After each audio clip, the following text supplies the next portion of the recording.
नमस्कार। तो देखो, इस वीडियो के साथ में अपन शुरू कर रहे हैं वेस्टरोस की सबसे बड़ी लड़ाई यानी कि डांस ऑफ ड्रैगन को। इस वीडियो का टॉपिक होने वाला है हैरनहॉल के ऊपर किस टाइप से डेमन ने अटैक किया और सब कुछ बाकी सारी वहाँ की चीज़ें। वैसे तो तुम्हें ये वाली चीज़ सीज़न 2 की स्टार्टिंग में देखने को मिलेगी, लेकिन शो में कुछ एक चीज़ें चेंज कर रखी है। जैसे लूक की डेथ तुम्हें पहले दिखा दी है, तो वो अपन अच्छे से बाद में वापस कवर करेंगे कि बुक्स के अंदर उसकी डेथ कैसे हुई है। तो वीडियो को शुरू कर देते हैं फुल सीज़न 2 के स्पॉयलर्स के साथ में। तो देखो, ब्लैक काउंसिल ड्रैगन स्टोन के ऊपर रखी गई थी, जहाँ पर कि डेमन ने रेनिरा के सिर के ऊपर ताज रख दिया और उसे क्वीन ऑफ 7 किंगडम्स घोषित कर दिया। वहाँ पर रेनेस इनको आइडिया देती है कि उनके पास में सिर्फ 4 ड्रैगन्स है ग्रीन के पास में, और अपने पास में काफ़ी सारे ड्रैगन्स है, 12-13 ड्रैगन्स। तो फिर अपन को उनके ऊपर डायरेक्ट अटैक कर देना चाहिए। इस पर रेनिरा उसको बताती है कि उनमें से वाइल्ड ड्रैगन्स है जिनको अभी कोई भी नहीं उड़ा सकता, तो उनको तो गिनो ही मत। इसके अलावा अपने पास में भले ही संख्या में ज़्यादा ड्रैगन्स है, पर जो ड्रैगन राइडर है वो मेरे ही बच्चे, और मैं उनको लड़ाई में नहीं उतार सकती, और उनके ड्रैगन्स अभी काफ़ी छोटे भी है। फिर रेनिरा सही से काउंट करके बोलती है कि उनके पास में 4 ड्रैगन्स है, तो अपने पास में भी अगर सही लड़ने लायक ड्रैगन्स देखे तो 6 ही ड्रैगन्स है, और उनके 4 में से भी एक वगार है जिसका तोड़ अपने ब्लैक्स के ड्रैगन में किसी के पास नहीं है। तो फिर सबसे फर्स्ट इनका डिसाइड होता है कि अपन ड्रैगन से लड़ाई नहीं करेंगे, अपन ज़मीन पर लड़ाई करेंगे, और ज़्यादा से ज़्यादा ये जो सिपाही होते हैं इन्हीं के थ्रू लड़ेंगे। वैसे तो अभी ड्रैगन स्टोन में इनके पास में केवल 300 सोल्जर ही होते हैं, लेकिन इनको अब आर्मी की ज़रूरत होती है। अब ब्लैक काउंसिल ख़त्म होती है और इन सब लोगों को अपना अपना काम मिल जाता है। इसके बाद में ये सब ड्रैगन स्टोन छोड़ के अपना जो काम बताया होता है उसके अकॉर्डिंग वहाँ पर चले जाते हैं। रेनिरा ड्रैगन स्टोन के ऊपर ही रहती है, क्योंकि उसके अभी एक लड़की का जन्म हुआ था जो कि उसका नाम रखा था विसेन्या, लेकिन वो थोड़ी अननेचुरल थी और उसकी डेथ भी हो जाती है। तो इसीलिए रेनिरा को थोड़ी रेस्ट की ज़रूरत थी। सी स्नेक यानी कि कोलस ब्लोन को काम मिला कि यहाँ से तुम अभी ड्रिफ्ट मार्क जाओगे, और वहाँ से हल और स्पाइस टाउन से तुम्हारी अपनी अपनी वॉरशिप्स को ले लोगे, और उसके बाद में ये जो गुलेट का एरिया है यानी कि वो सारा समुद्र जो ड्रैगन स्टोन और ड्रिफ्ट मार्क के बीच में आता है, और यहीं से सारा किंग्स लैंडिंग का व्यापार होता है, तो तुम्हें उस सारे व्यापार को रोकना है। अब व्यापार रोकने से क्या होगा कि किंग्स लैंडिंग के ऊपर प्रेशर बनेगा, क्योंकि ज़्यादातर व्यापार से पैसा आता है, तो उनके पास में पैसा जाना कम हो जाएगा। अब वैसे ये चीज़ तो इन्हें भी पता था कि अगर किंग्स लैंडिंग का व्यापार रुका तो फिर वो इनके ऊपर अटैक कर सकते ग्रीन्स की शिप को लेकर, लेकिन कोलस ब्लोन की जो शिप्स है और इसको जितना एक्सपीरियंस है, इसकी जो स्ट्रॉन्ग फ्लीट्स है, उनका ग्रीन्स के पास में कोई तोड़ नहीं है। तो अगर शिप्स की बैटल हुई तो इसको तो बिल्कुल नहीं हरा सकते वो लोग। पर यहाँ पे एक प्रॉब्लम होती है, क्योंकि कोलस ब्लोन के पास में भले ही फ्लीट्स है, लेकिन अगर ग्रीन्स के ड्रैगन्स आ गए तो फिर इसका क्या होगा, वो तो फिर इसकी शिप्स को जला देंगे। तो इसके लिए इसके साथ में रेनेस, क्वीन हो नेवरवॉस और इसी की पत्नी को भी भेजा जाता है, जो कि अपने मेलेस को लेकर ध्यान रखेगी कि कोई ग्रीन्स का अगर ड्रैगन आ गया तो उसके साथ में इसी को लड़ना है, और अगर ग्रीन्स की तरफ से ज़्यादा ड्रैगन्स आ गए तो यहीं पे पास में ड्रैगन स्टोन पर रेनिरा प्रेजेंट है अपने साइरेक्स के साथ में, तो ज़रूरत पड़ी तो उसको बुला देना। रेनिरा के दोनों लड़के जैक और लूक, इन दोनों को मैसेंजर बनाकर भेजा जाता है। जैक को नॉर्थ की साइड में भेजते हैं क्योंकि वो थोड़ा बड़ा है, तो लंबी जर्नी और ख़तरनाक जर्नी को झेल सकता है, और लूक होता है इसको छोटी सी जर्नी स्टॉर्मलैंड्स की तरफ दे देते हैं। जोफ्री जो सबसे छोटा होता है वो बोलता है मुझे भी कहीं पे जाना है, लेकिन रेनिरा उसको कहीं पे भी जाने से मना कर देती है। अब बारी आती है डेमन टारगेरियन और इसके कैरेक्टर्स की, तो ये कहाँ पर जाएंगे। तो इनके लिए पहले ही फिक्स होता है कि ये ट्राइडेंट पर जाएंगे और वहाँ से हैरनहॉल को जीतेंगे। ये वाला प्लान वैसे डेमन टारगेरियन का खुद का होता है, जिसको अप्रूवल मिलता है कोलस वैलेरियन से। वैसे तुम जानते हो कि ये बहुत पुराने टाइम से एक दूसरे के अलाइज है, एक टाइम तो दोनों लड़ने वाले थे, लेकिन काफ़ी पिछले टाइम से ये दोनों अच्छे अलाइज है, तो इन दोनों की वॉर प्लानिंग्स काफ़ी मिलती है। इसीलिए इन दोनों का फिक्स होता है कि डेमन जाएगा हैरनहॉल के ऊपर और उसको जीतेगा। अगर मान लो नॉर्थ वालों को या फिर किसी और आर्मी को ब्लैक्स को सपोर्ट करना है, तो वो सारी आर्मी लेकर कहाँ पे पहुँचेंगे। अगर वो पूरा घूम फिर के ड्रैगन स्टोन आएंगे तो बीच में ही उनको ग्रीन्स वाले टपका देंगे। तो इनको भी बिल्कुल एक चेक पॉइंट चाहिए होता है, जैसे कि ग्रीन्स के पास में किंग्स लैंडिंग है जहाँ पर उनकी किसी भी साइड से सेना आ सकती है, तो वैसे इनको भी एक जगह चाहिए होती है जहाँ पर इनकी किसी भी साइड से सेना आ सकती है। तो इस चीज़ के लिए हैरनहॉल बिल्कुल परफेक्ट जगह होती है, जो कि पूरे वेस्टरोस के बीचों बीच भी है, और वहाँ पर किसी भी साइड से लॉर्ड अगर इनको सपोर्ट करना चाहता है तो यहाँ पर आ सकता है। इस बारे में कहा जाता है कि डेमन टारगेरियन अकेले को जितना एक्सपीरियंस है वॉर्स का, उतना ग्रीन्स के सारे लोगों को मिला तो भी नहीं है। और इसी के साथ में इनके पास में कोलस ब्लोन भी है, जिसको तो शिप्स को लेकर और शिप्स के बैटल्स को लेकर इतना एक्सपीरियंस है जितना कि पूरा उस टाइम पर वर्ल्ड में किसी को नहीं होगा। तो वॉर एक्सपीरियंस के मामले में ब्लैक्स काफ़ी ज़्यादा आगे होते हैं, तो इनकी प्लानिंग्स बिल्कुल पहले से कन्फर्म्ड होती है कि कहाँ पे कौन सा अटैक करने वाला है, कौन क्या करने वाला है। तो सबसे फर्स्ट अपन चलते हैं डेमन टारगेरियन के ऊपर। तो ये पहुंच जाता है हैरनहोल। इसके पास में वैसे तो सोल्जर बहुत कम होते हैं क्योंकि इसके पास में कोई आर्मी वगैरह नहीं होती है, थोड़े से सोल्जर्स लेके ये वहाँ पर पहुँच जाता है। अब इसने हैरनहोल ही क्यों चूज़ किया, इसका एक रीज़न होता है कि वैसे तो ये कैसल बहुत ही बड़ा है जो कि बहुत सारे लोगों को रख सकता है। मान लिया इसका काफ़ी सारा पार्ट जला हुआ है, लेकिन फिर भी बहुत बड़ी आर्मी को ये रख सकता है। इसके अलावा यहाँ के जो लॉर्ड होते हैं, अभी लेरेस स्ट्रॉन्ग क्लबफुट, वो यहाँ पर प्रेजेंट नहीं होता है, वो क्या ग्रीन्स के साथ में किंग्स लैंडिंग में होता है। लेरेस स्ट्रॉन्ग यानी क्लबफुट की एब्सेंस में यहाँ पर अभी इस किले को संभाल रहा होता है इसी के दादाजी की उम्र का, यानी कि लायनोल स्ट्रॉन्ग इसके फादर का चाचा, जिसका नाम होता है सर साइमन स्ट्रॉन्ग। वो बंदा अभी इसको चला रहा होता है। अब वो काफ़ी ज़्यादा एज्ड होता है। जब वो देखता है कि डेमन टारगेरियन अपना ड्रैगन लेकर यहाँ पे आसमान में घूम रहा है, तो उसको समझ में आ जाता है ये किस लिए आया है यहाँ पर। सर साइमन स्ट्रॉन्ग, इस बंदे को सही से पता होता है कि जब बहुत पहले एगोन ने बलियरन की हेल्प से इस हैरनहोल को जलाया था तब क्या हालतें हुई थी, तो ये वो वाली चीज़ वापस अपने साथ में रिपीट नहीं करना चाह रहा होता है। और इसको लेरेस स्ट्रॉन्ग से कुछ ज़्यादा भी लगाव नहीं होता है, इसलिए ये अपने सारे सैनिकों को बोलता है कि अपने अपने शस्त्र नीचे गिरा दो। अब जब ये लोग डेमन के सामने ऐसे घुटने टेक देते तो डेमन भी इनके ऊपर कोई आग वाग नहीं छोड़ता है, चुपचाप अपना कैरेक्सिस हवा में 3-4 बार उड़ाता है और उसके बाद में किंग पायर्स टावर के ऊपर लैंडिंग कर देता है। किंग पायर्स टावर, अगर तुम्हें याद हो तो बहुत पहले मैंने तुम्हें कहानी सुनाई थी, जब एगोन ने पूरा हैरनहोल जलाया तो वहाँ पर 5 बड़े बड़े टावर्स थे। उनमें से एक टावर बहुत ही ज़्यादा लंबा होता है, वो थोड़ा कम जलता है लेकिन वो भी पिघला हुआ होता है, अभी उसी के कुछ अवशेष बचे हुए होते हैं। और अभी हैरनहोल में सबसे ज़्यादा इंपॉर्टेंट वही टावर होता है, तो डेमन सीधा अपना ड्रैगन उसी के ऊपर लैंड करता है। अब इन सब लोगों ने डेमन के सामने ऐसे ही घुटने टेक दिए, तो बाहर जो इसकी थोड़ी सी आर्मी होती है, वैसे ये भी ड्रैगन स्टोन से थोड़े बहुत नाइट्स को यहाँ पर लेके आया होता है, तो उन सबको गेट खुलवा के अंदर बुला देता है। अब पूरा हैरनहोल और यहाँ के लोग इसके कंट्रोल में आ जाते हैं, और सब लोग ये जो होते हैं सर साइमन स्ट्रॉन्ग और ये बाकी सारे स्ट्रॉन्ग परिवार के लोग, उन सबको सीज कर देता है।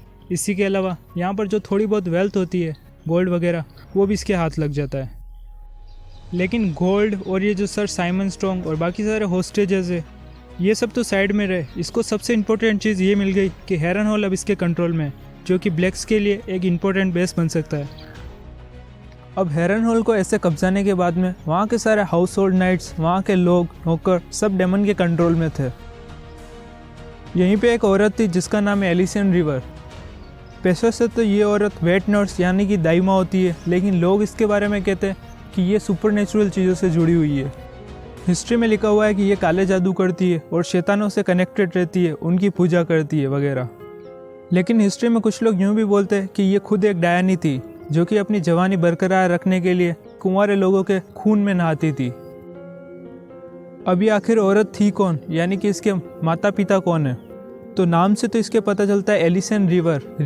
रिवरलैंड्स के अंदर रिवर नाम होना मतलब कि एक बास्टर्ड होना। इसकी माता कौन है इसके बारे में तो पता नहीं चलता है, लेकिन इसके पिता के बारे में कहते हैं कि जो लायनोल स्ट्रॉन्ग थे जब वो यंग एज में थे, शायद तब इनकी ये बेटी जन्मी थी, लेकिन इसके मदर के बारे में कोई पता नहीं। तो ये हाफ सिस्टर हो गई है हार्विन स्ट्रॉन्ग और लेरेस स्ट्रॉन्ग की। लेकिन कुछ लोग यूँ भी बोलते हैं कि ये लायनोल स्ट्रॉन्ग की बेटी नहीं थी, ये उनसे भी पहले यानी कि उन्हीं की जनरेशन की थी। अब वैसे तो इसके जितने भी बच्चे हुए थे सारे के सारे मरे हुए थे, लेकिन यहाँ पर हैरनहोल में कई सारे छोटे बच्चों को इसने अपना दूध पिलाया था और उन्हें नरिश किया, हष्ट पुष्ट बड़ा किया। कई लोग इसके बारे में बोलते हैं कि ये शैतानों के साथ में सोती है और उनसे नॉलेज लेती है, जिस भी चीज़ों के बारे में इसको चाहिए होता है, और उस नॉलेज के बदले ये शैतानों को मरे हुए बच्चे देती है जो इसके खुद के होते हैं, या फिर हैरनहोल में किसी का भी बच्चा मर जाता है तो ये उन शैतान को दे देती है। डांस ऑफ ड्रैगन के टाइम पर इसकी एज लगभग 40 साल की होगी। इस चीज़ पर भी काफ़ी ज़्यादा डिस्प्यूट है, जैसे कि कुछ लोग बोलते हैं ये उससे ज़्यादा उम्र की होती है और कुछ के अकॉर्डिंग 40 की ही होती है, लेकिन जितनी भी उम्र की हो असल उम्र से ये थोड़ी कम ही दिखती थी।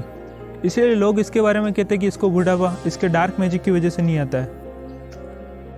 एलिसियन रिवर को भले ही कितने ज़्यादा काले जादू आते हो या फिर वो शैतानों से जुड़ी हुई हो, लेकिन डेमन टारगेरियन के अंदर इन सब चीज़ों को लेकर इम्यूनिटी थी, उसको इन सब से कोई फ़र्क नहीं पड़ा। जब डेमन के कंट्रोल में हैरनहोल था तब एलिसियन रिवर के बारे में बहुत कम ही बातें अपन को सुनने को मिलती है। हेरन हॉल का किला डेमन और गैरेक्सिस ने जीत के दिखा दिया कि इनकी क्या इंपॉर्टेंस है। ये किला जीतने के बाद में ब्लैक्स के पास में एक बड़ी सी विक्ट्री आ गई और ये इनकी पहली जीत थी। डेमन का काम हेरन हॉल जीत के रुक नहीं गया। यहाँ के आसपास की जगह यानी कि ट्राइडेंट, यहाँ पर जितने भी हेरन हॉल से जुड़े हुए लीज लॉर्ड्स होते हैं उन सबको ये रेवंस भेजता है और कुछ के पास में खुद मैसेंजर्स भेजता है। अब एक तरीके से देखो तो लॉर्ड ऑफ हेरन हॉल ये डेमन ही बन चुका है। ऑफिशियली नाम से तो नहीं, लेकिन सारी चीज़ें इसी के पास में। तो यहाँ आसपास के जितने भी नाइट्स होते और जो लोग लड़ सकते लीज लॉर्ड्स होते उन सबको लेटर भेज देता है। इन लेटर्स के अंदर डेमन यूँ ही लिखता है कि तुम्हें क्या याद है कि नहीं, रिल्म डिलाइट यहाँ पर रिवरलैंड्स और ट्राइडेंट के यहाँ पर आती रहती थी। बचपन में वो यहाँ पर कई बार आई है। और उसके पिता विसरस ने जो काउंसिल रखी थी हेरन हॉल में और सब लोगों ने रेनिरा के क्लेम को सपोर्ट करने के लिए कसम खाई थी, क्या तुम लोग वो भूलते नहीं गए? रेनिरा अपने बचपन में यहाँ पर ट्राइडेंट, रिवरलैंड्स यहाँ पर कई बार आ चुकी है और उसने कई सारी टर्नीज अटेंड भी की थी। पूरे वेस्टरोस में स्पेशली यहाँ के एरिया में लोग उसको काफ़ी पसंद करते हैं। यहाँ के जो भी नाइट्स होते वो इसके बस एक झलक पाने के लिए मरते थे।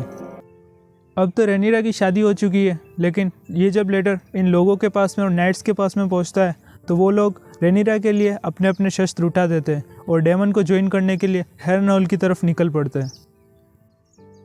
शुरुआत में तो ये संख्या सैकड़ों में होती थी, लेकिन धीरे धीरे इस संख्या ने हज़ारों में बदल लिया। कई सारे नाइट्स और जो लड़ने वाले लोग होते, सिपाही वगैरह, वे सब अब हेरन हॉल की तरफ जाने लगते हैं। अब नाइट्स और जो छोटे सैनिक होते ये सब तो रेनिरा की साइड ले रहे होते, लेकिन यहाँ के जो लीज लॉर्ड्स होते वो इतनी जल्दी किसी की भी साइड नहीं लेते, क्योंकि उनको पता होता है अगर वो रेनिरा और डेमन की साइड में लेंगे तो फिर वो एगोन के अपोजिट हो जाएंगे और फिर उसका गुस्सा इनको भी झेलना पड़ेगा। कुछ दिनों तक तो ये छोटे मोटे लीज लॉर्ड्स ने कोई सी भी साइड नहीं चूज़ की, लेकिन धीरे धीरे अब वो ब्लैक्स और डेमन की तरफ झुकने लगे। और इसका कारण शायद ये था कि डेमन का यहीं पे हेरन हॉल में जम के रहना। तो शायद उन लोगों में डर था कि डेमन कभी भी आके इनको निपटा देगा अगर ये एगोन की साइड ले लेंगे तो। कई सारे लीज लॉर्ड्स डर के झुक गए डेमन के सामने, तो बाकी कई सारे रेनिरा के क्लेम को सच में दिल से सपोर्ट करते थे।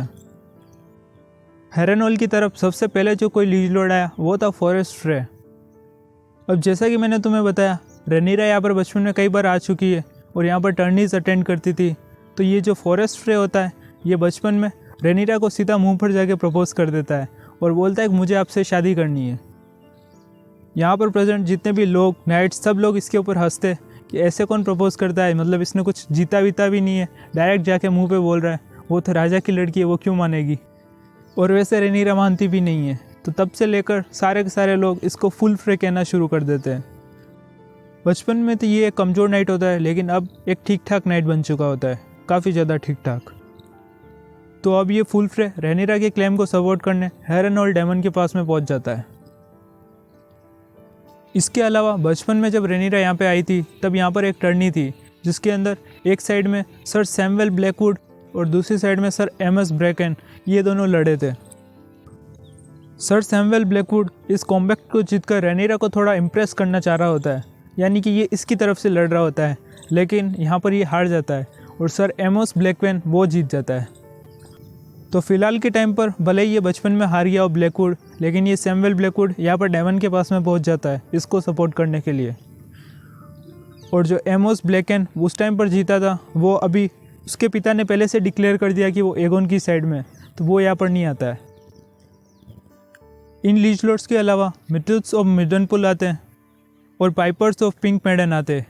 पाइपर्स के वहाँ से पीटर पाइपर आते हैं जो कि लॉर्ड ऑफ पिंक मैडन होते हैं।